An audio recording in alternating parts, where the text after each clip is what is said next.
পৃথিবীতে কতগুলো পারমাণবিক শক্তিধর দেশ রয়েছে এবং কার হাতে কতগুলো বোমা রয়েছে? 2023 সালের ওয়ার্ল্ড পপুলেশন রিভিউর দেওয়া তথ্য অনুযায়ী আমেরিকা, আফ্রিকা এবং ওশেনিয়া মহাদেশে কোনো পারমাণবিক শক্তিধর দেশ নেই।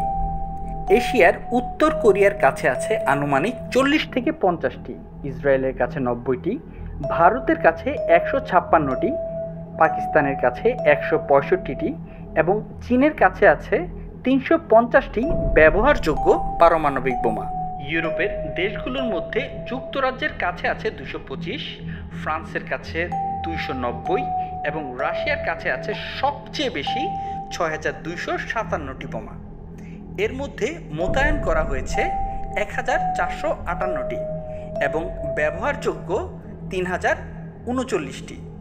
রিটায়ার্ড বা অবসরে যাওয়া বোমার সংখ্যা 1760টি। উত্তর আমেরিকার একমাত্র পারমাণবিক শক্তিধর দেশ হচ্ছে যুক্তরাষ্ট্র।